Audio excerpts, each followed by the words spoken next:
plenty trouble. So pass wrong him. But don't mind me, don't let me stop you. If you want to go out, don't mind the devil. He ain't no big thing. They say they have plenty to end. And Bakuman from Guyana. And rolling car from Jamaica. And steel donkey from Barbados. You could go if you want. But careful when you're passing Moses' shop. They say since he dead, this white fowl just come and sit down on the picture. And nobody can move it. And they say, how they cut this dollar bill and it start to bleed. And how this sardine pan dancing in the church. Strange things going on tonight. Where you going, upstairs? But you're not going out again?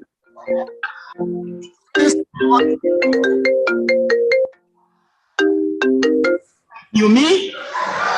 I frighten him? That is dominant people. Well, good morning, Gilbert and Tex, Manor, good morning. How are you guys doing today? Morning. I'll be back in a sec. All right. Yes. This is Caribbean Connections. Good morning, Greater Cargo and Petty Martin and the rest of the Eastern Caribbean, North America. God forgetting One Road. From where all these activities is taking place. All the week, Gilbert. We used to boast about our land, saying we have racial integration. We told the world that our country is an example of love, peace, and racial harmony. But all that's now a fate. The country club issue made us wide awake. But that's a drop of water, my friend, in an ocean of discrimination. So please, won't you tell country club? And what must you tell them? Master Day, Master Day. We want more racialism in our countries. No prejudice or caliber must divide with this land. Must belong to everybody. So tell the Portuguese not to come on our island. To hell with Junction and Chinese Association. These lands only has room for us West Indians. We want no division. Master Day, Master.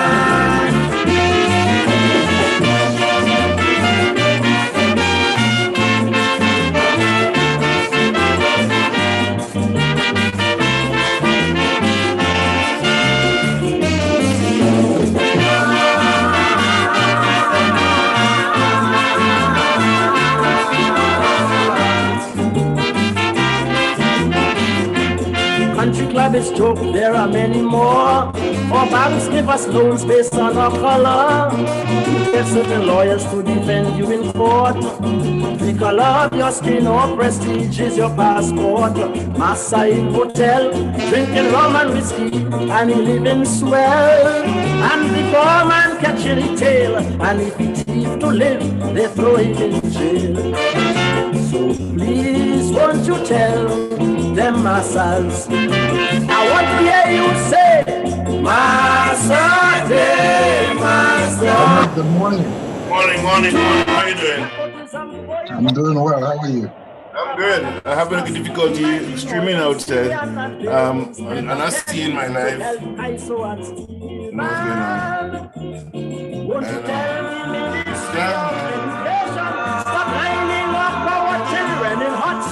Give him flag to some Englishman or Canadian. I am making fun. Master is master.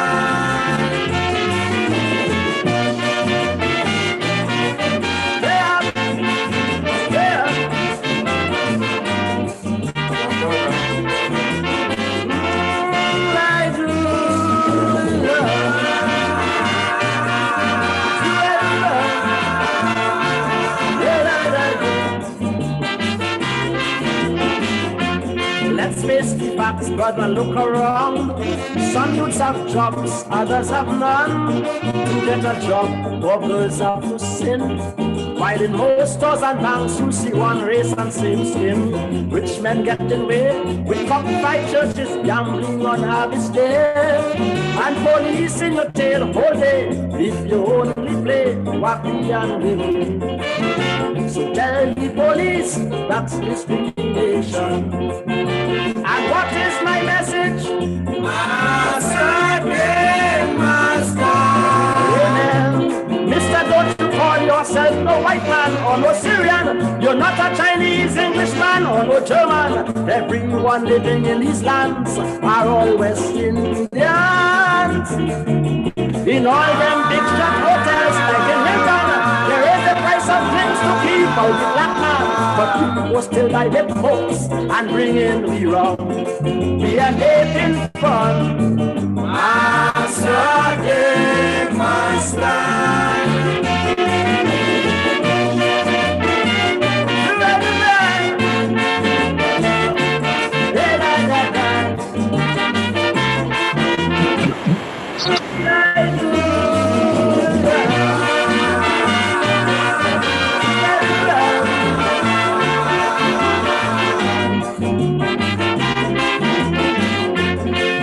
Governments in the Caribbean must now put a stop to all of this sin.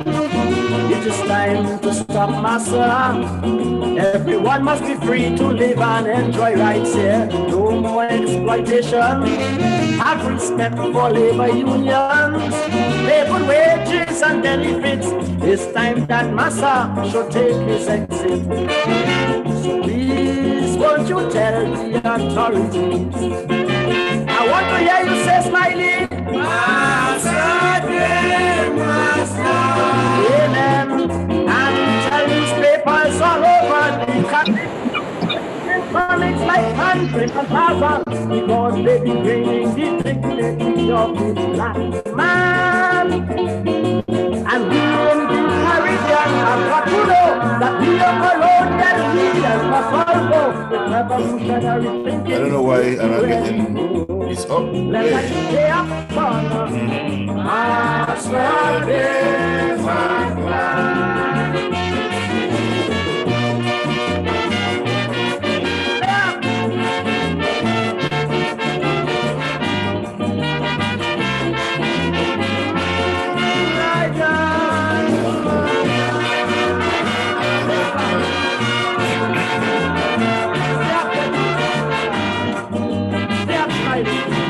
Life break.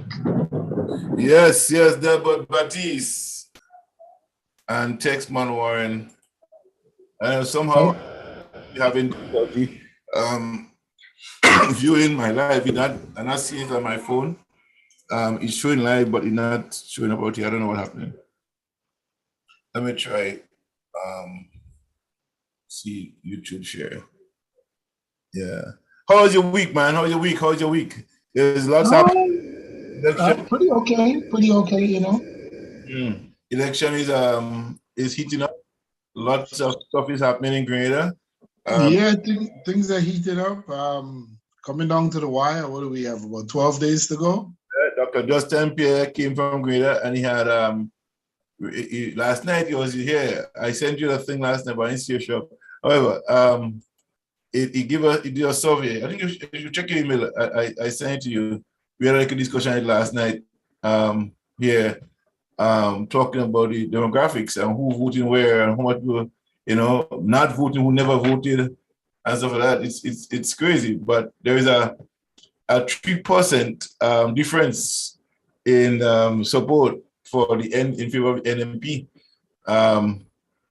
The most people who voted is that 49% that is secondary school or primary school that votes the NMP. Number of things, reason why they vote the NMP and so on, because they love the leader, and wait, so his polls show an increase of 3% support for NMP. Yeah, the NMP has a 3% average support over the NDC. So that's negligible. Right? That 3% is generally within the margin of error. So a number of other factors that weigh in, that it shows that the NDC has more educated so-called college, university personnel in it than over the NMP. NMP base is largely more under just the high school and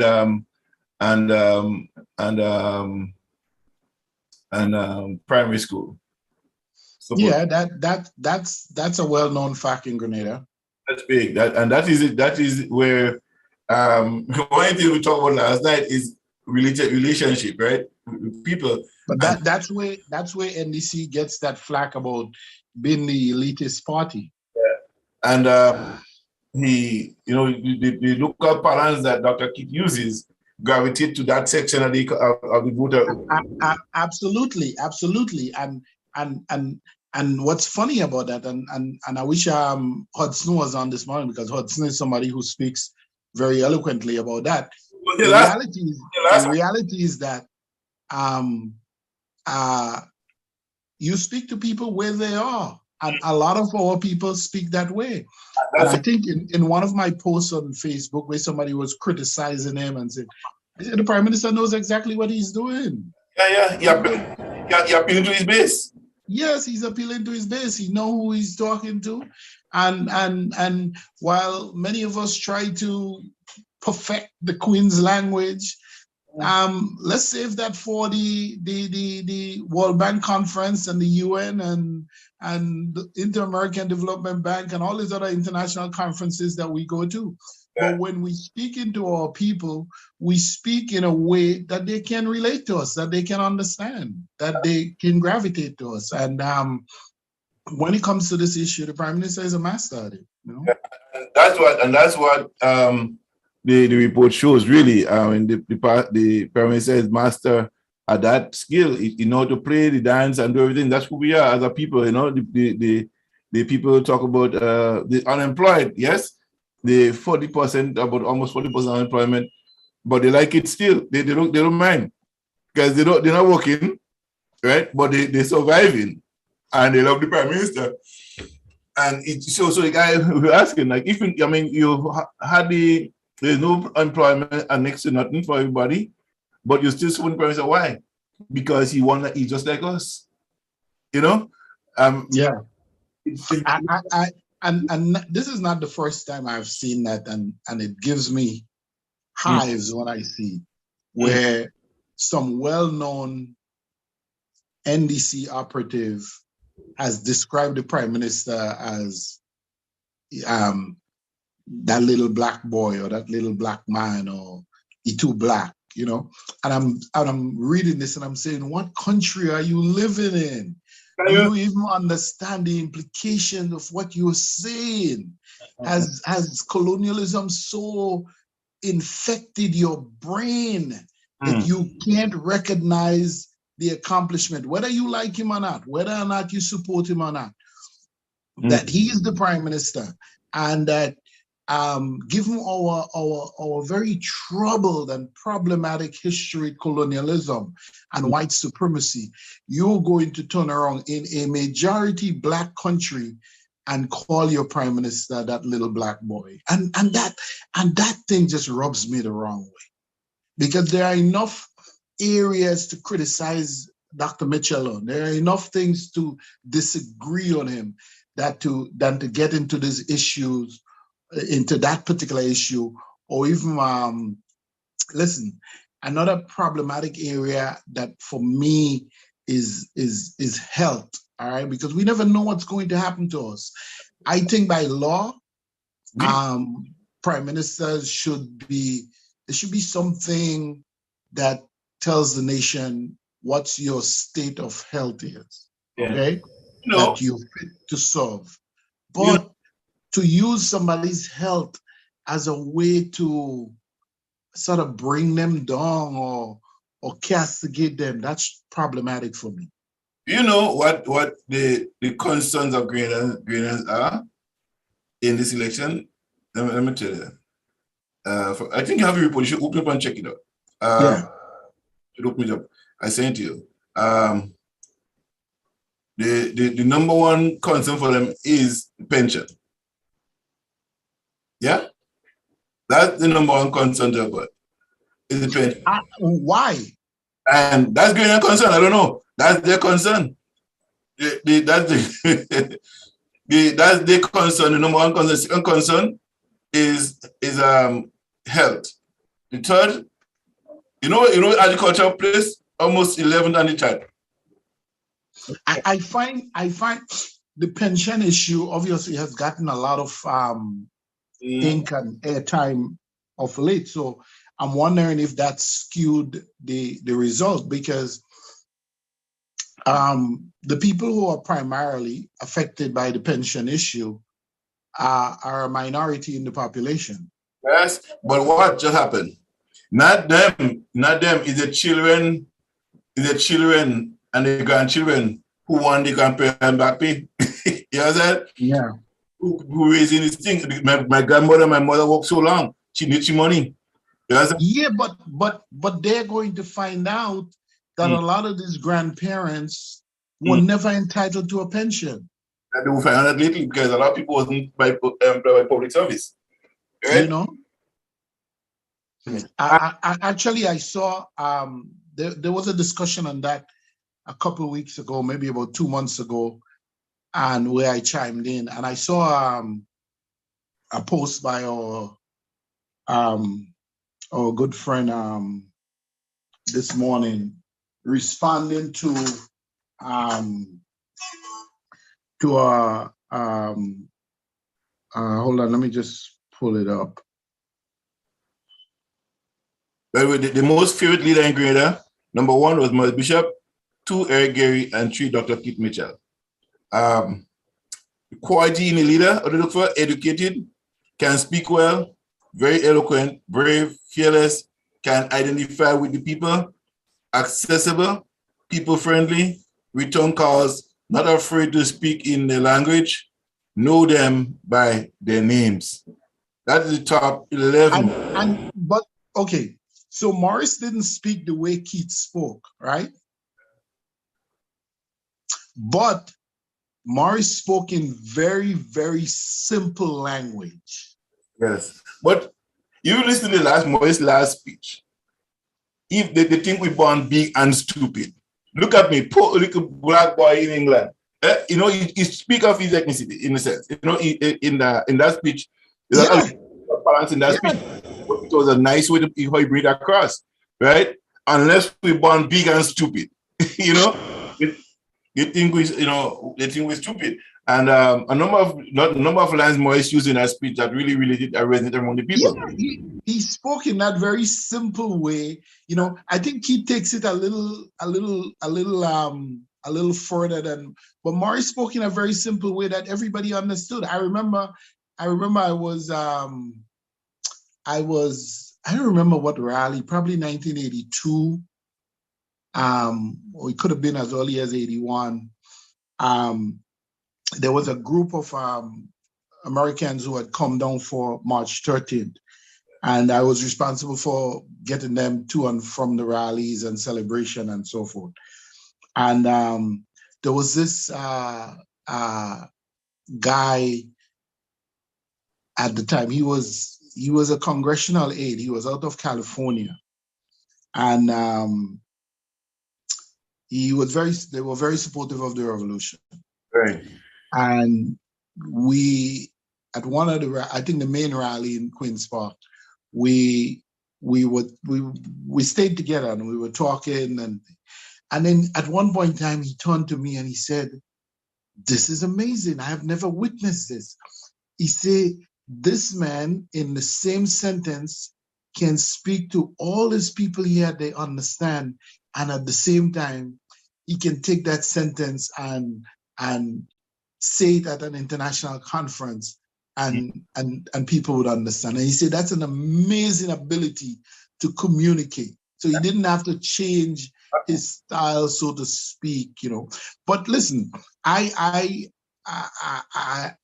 have I have a fairly more nuanced position on the pension issue. Anything that empowers, that puts more money in the ordinary man's hand, I'm for it, right? But we also have to deal with truth, and we have to also deal with the history. Yes. Okay. And the pension, we have to understand something, right? The pension in Grenada, how it was written into the Constitution, is rooted in colonialism. Yes, it's rooted in maintaining a power structure.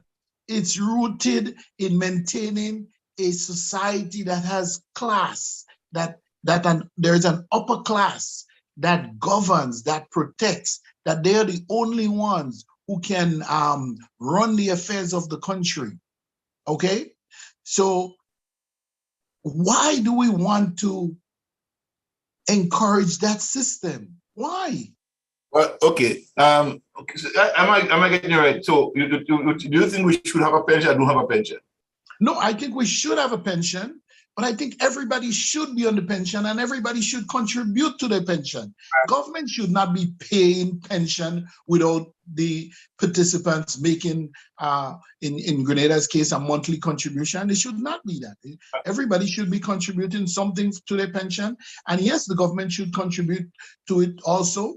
Right. And, have an independent authority that manages that funds carefully and judiciously so you're dealing with investment, so you have to take some risks, measured risk, set this step the right way. But what people don't want to accept, right, is that today there are more people in Grenada getting benefits from a system, because we do have a pension, it's called NIS, all right, than prior to 1983.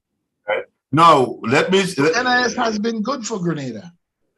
I make a money too, and a lot of people may want. Bimandi had a little. And if you go back and listen to what the full interview, I was saying to you, that wasn't publicized yet, right? For a lot of reasons, but we discussed it here, and you were saying that all the talking about the Providence Fund. You said I had not what the PRG do with NIS had nothing to do with Providence Fund. Not totally different, right? And everybody in Grenada was covered under the NIS. Every man, Jack and his brother was covered under the NIS.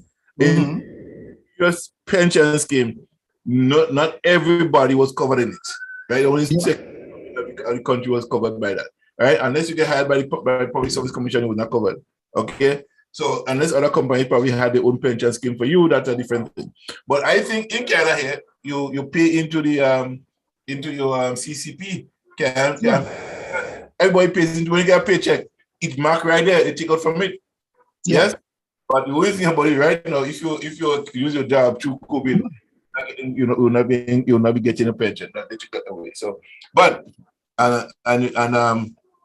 in the context of Grenada, I think the NIS is a very good thing from Grenada. I think everybody, because the whole idea is like you were saying, April of 1984 when that started.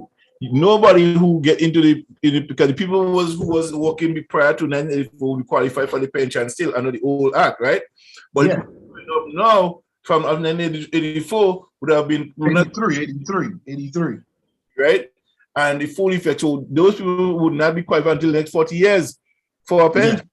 So the 20-year-old coming in, right? So he'll be 60, he'll be qualified for a full pension from the NIS. Yeah. So people making the thing about, NIS is not a pension. It is a pension of Grenada. It is. And I try to my best to tell but they don't, a lot of people don't understand it. Well, take for instance within the police department, right? If you were a police officer and I guess had your commission or was appointed, you were entitled to a pension. Right. But if you were remember what we used to call the GVCs back in the day? You could have been a GVC for 40 years, gotten no pension. Right. You could have worked in the police canteen as a cook, providing food every single day, cooking, running the thing, no pension. Right. All right. You could have been a driver in the police department, no pension. You could be a nurse in the hospital and have gotten a pension, but a driver of the ambulance in the hospital for the same hospital, no pension. Right. But under the NIS, everybody was covered. National. Exactly. Everybody was covered. Pay into it. And even the unemployed, the self-employed was covered. Yeah, they could make their contribution. Yes. Yes. They could make a contribution towards it. So that whole thing was, I think the fear of selling it right to the Ghanaian people now in government is what it is. So Dr. Pierre survey also shows there, but and I want to pull this one up for you. And if you have it close, high text, I think I sent it to you too. You should check it out. He said that comparison between NMP and NDC voters based on occupation, right? And the IC code says here that occupation categories of voters, NMP and NDC. We got NMP, you have 23% and 48% for managers. Sure. Right? You have 23% and NDC at 48%. Professionals, NMP has 48, NDC has 71. Technicians and associate professionals, NMP has 47, NDC have 59. And for clerical workers, support workers, have NMP 81 and NDC 63. See what happened there? Yeah. Right. Service and sales workers, NMP 68, NDC 58. You see, you understand why kid is going to that base? Yeah. Field agricultural, forestry, and fishery workers. 51% for NMP, 41% for NDC. Right? Craft and related trade workers, you have NMP 51 and NDC 41. Plant and machinery operators, assemblers, you have 93 for NMP and 82 for NDC. You have elementary occupations, you have 99. Yeah, 99 for NMP and 54 for NDC. So as we see here, law enforcement, final one, 47 for NDC for NMP and 43 for NDC. As you see here, the people who are less educated academically, yeah, are people who vote NMP more.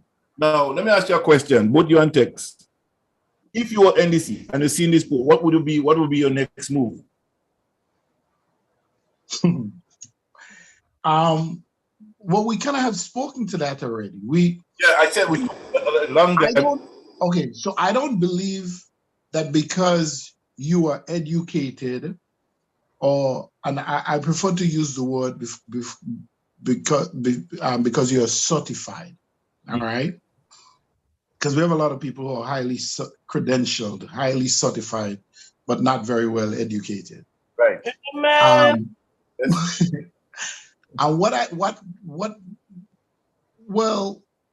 But told me that point last night on the show, and you're so correct, because our parents may have a master's degree in child rearing, child children education, but they were masters at it. Look at who we. Well, I mean, I have to agree with Toro, because when I look at both of my parents, my mom was a master at managing the family finances and getting things done, you know, and my dad, I don't want I don't want to boast him up. I'll let other people do that. But Yeah, boast him up. one of my good friends and a fellow villager, Albert Alexander, I think has actually given the best definition of my father that I ever heard. He says that my father was the first engineer that he knew. And I had to think about it for a while to let it sink in, and then go back to certain experiences I had with my dad, where I would actually see him thinking through a problem. Okay, you could actually see him and you could feel him thinking through a problem when he came up some kind of obstacle with, either he was putting up a building, doing some kind of foundation, even when he was doing farming, because I always figure he was really good as a builder and contractor, but his real passion was in farming. Right. And even there, you could see him figuring out stuff. You could literally see him in his quiet moments thinking through these problems, right? And so we can't dismiss these people. I would never dismiss him. I remember an incident where there was a lady who had returned from London and had bought one of the old colonial estate houses. And the house was in a precarious situation where it was about to collapse.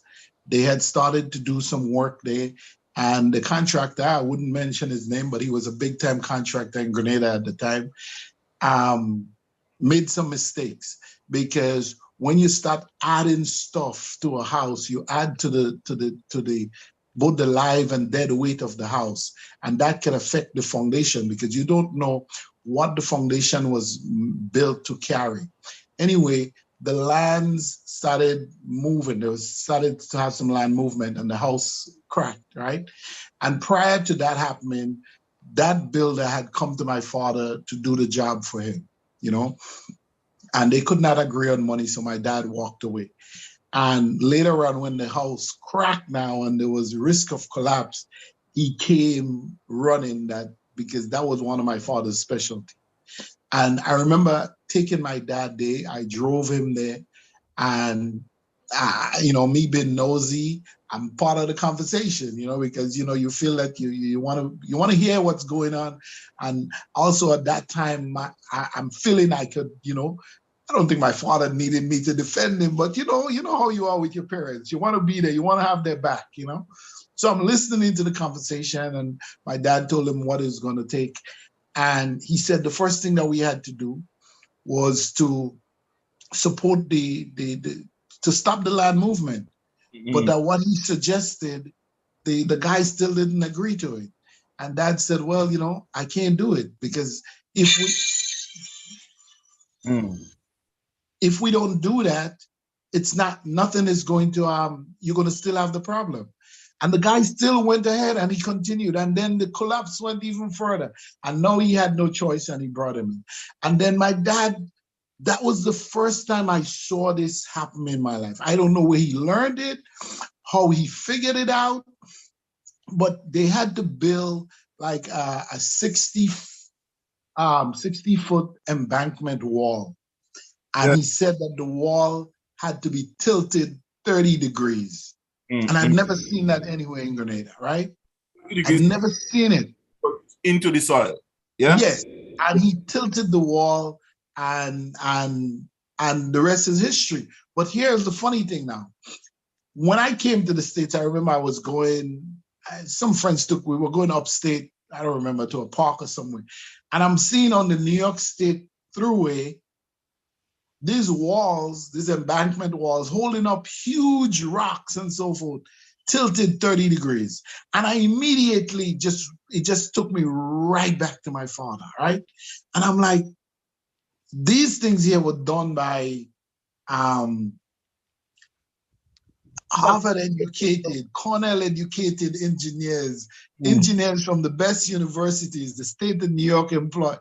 How did my father know that that's what he had to do to save that property? And still today, On my last trip to Grenada, every time I go to Grenada, I drive by that piece of road just to make sure that it's still intact. Call it whatever my connection to my father, because it was the first kind of job that he actually allowed me to supervise, you know?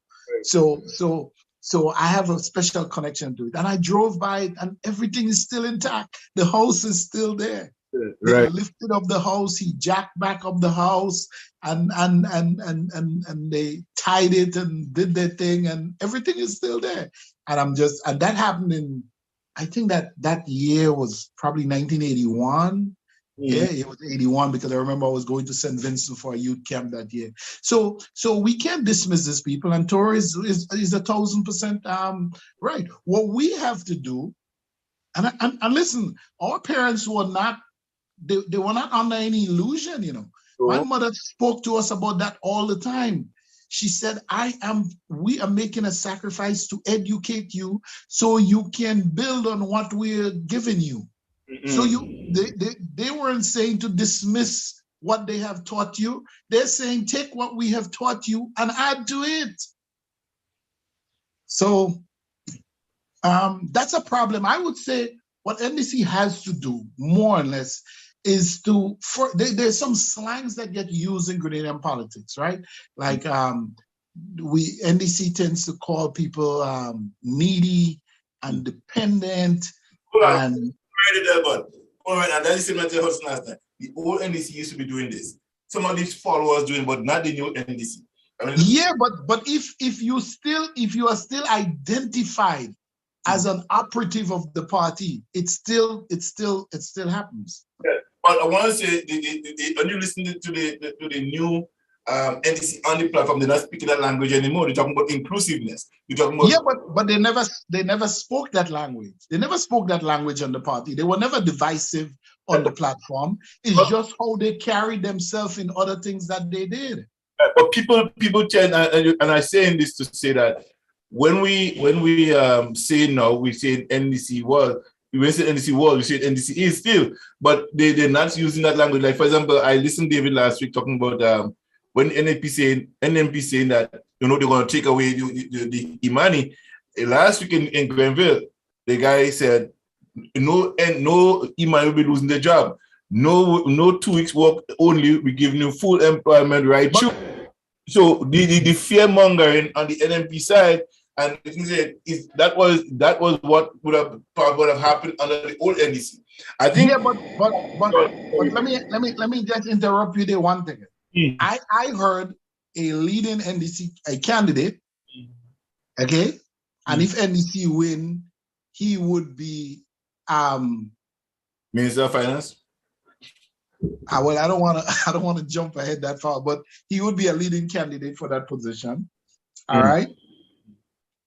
In a speech, doing exactly the opposite to what you said. I saw that in Mount Finances in Northeast. Okay. You don't try to go and show them how brilliant an economist you are.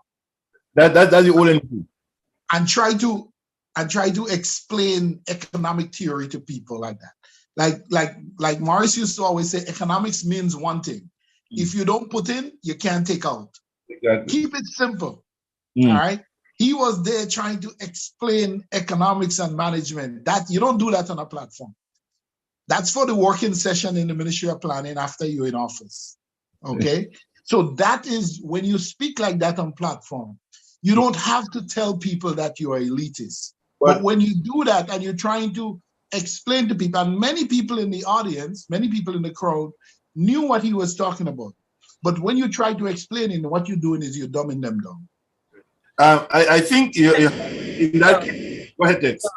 This segment is so important, and I believe a lot of people is going to want to hear this, but it's not on the air.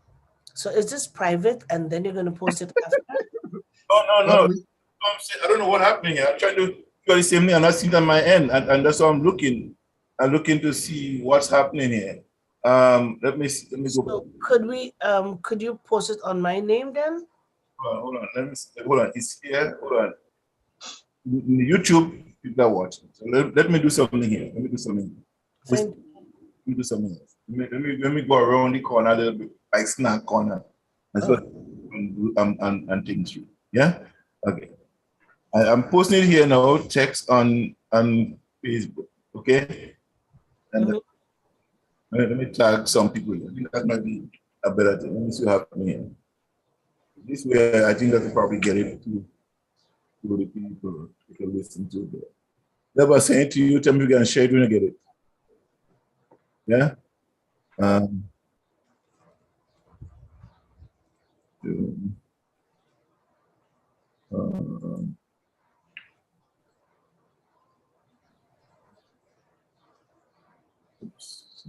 Questions. Today is Sabbath. They don't want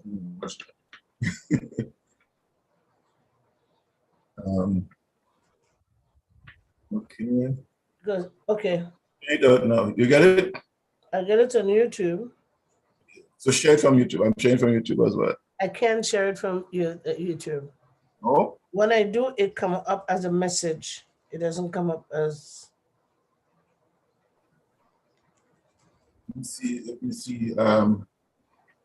Say it to me.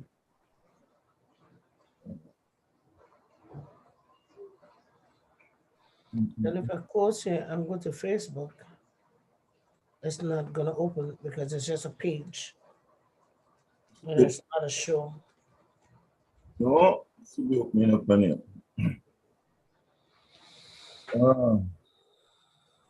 Let me see.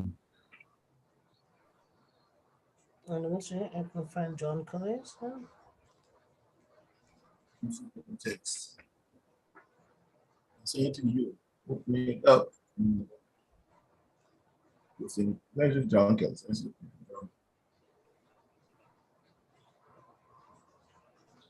What are we talking here, Bill? But what do you think about the GOLP remote is reviving itself?